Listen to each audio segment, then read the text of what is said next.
5 seconds.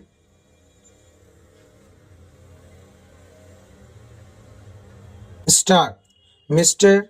Deputy Speaker sir, I am extremely grateful to the honorable members who have participated in the discussion and expressed their views on the interim budget which I was presented in the House yesterday.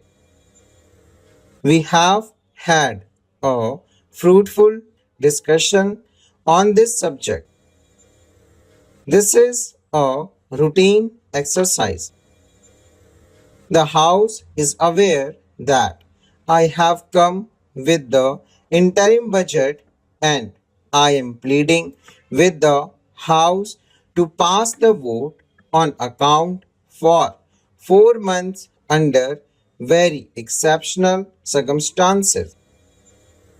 Now, I would like to place on record that what I have presented to the House is not my own creation.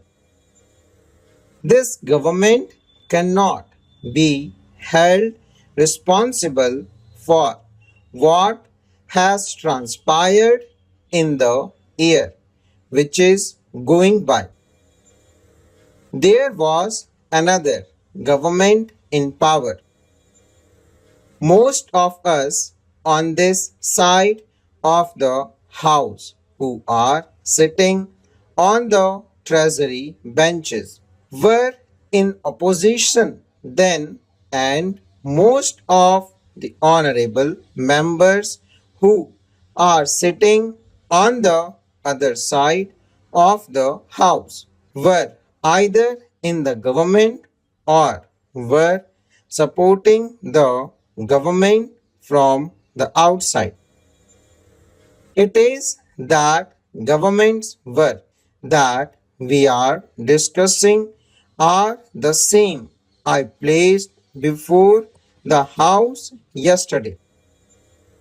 Now, sir, I have said very clear that the revised budget estimates and the budget estimates for the new financial year do not reflect the thinking and the priorities of my government.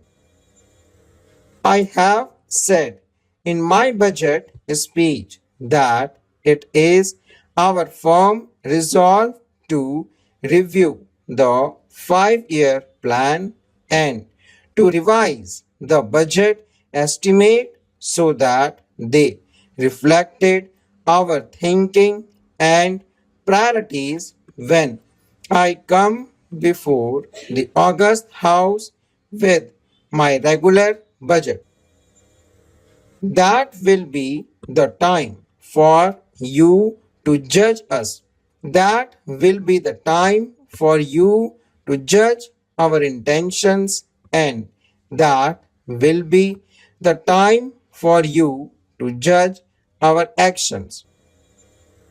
As I said, this is not my creation, but in a parliamentary system, we are often faced with a situation where the existing government has to carry on with the legacy which has been left behind by the previous government.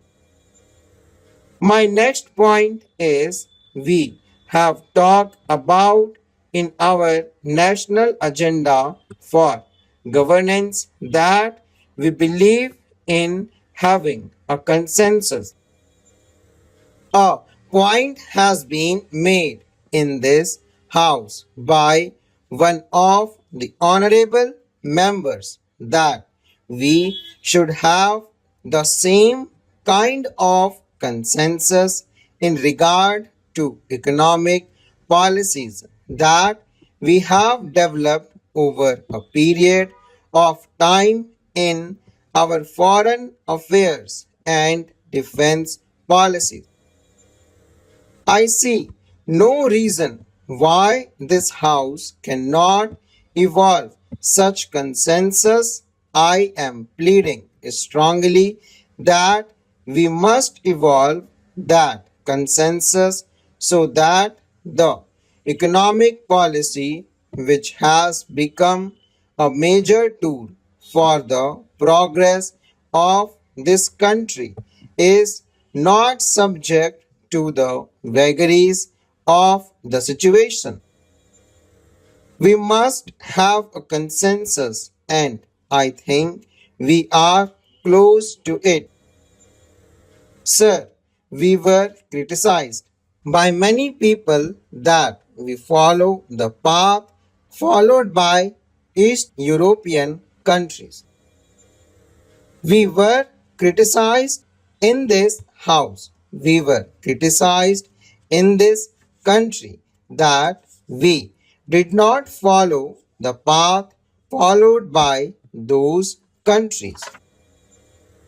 There was a thinking at that point of time that it was the best model of development. That model of development has collapsed. Then we were told that the countries of South Asia were the best model of development and India should follow those model of development. Now they too have collapsed today. They are going round the world with begging bowl. Therefore, I would like to emphasize before this house that the only model of economic development that India can follow is the Indian model of development. There is no model in the world which Indian can follow successfully except the model which we must devise ourselves on the basis of the concept which have been handed down to us by the great leaders of the past. If we do that, then consensus building will not be difficult. The honorable member have talked about foreign investment. I hope the honorable member are aware that foreign investment at the best of time has played only a marginal role in our economy. I have absolutely no hesitation in stating on behalf of the government that my government welcomes the foreign investment. But this kind of investment in India is welcome in certain areas which we call priority area, including infrastructure. We are not interested in area where we do not need it and they are interested to come to our country for their own profit. Unfortunately, I do not have the time to go into the details. The demand for level playing field by the Indian industry has arisen not from our party but it was raised by the Indian industry itself. I am not saying that we believe in the level playing field also. But I have said, and I would like to say on the floor of this house that this government should not accord to the foreign investors and privileges or any concession which is not available to the Indian industry. This point has discussed in the cabinet and the same view is expressed in the president address to both the House of Parliament. Sir, some honorable members have made a number of points during the discussion of the budget in the House. I do not have time to go into all of them. I plead to the honorable members to bear with me. I have not taken all the points which I have made, and I will be able to clear the position of my government on those points when I will present the budget of my government in the next session.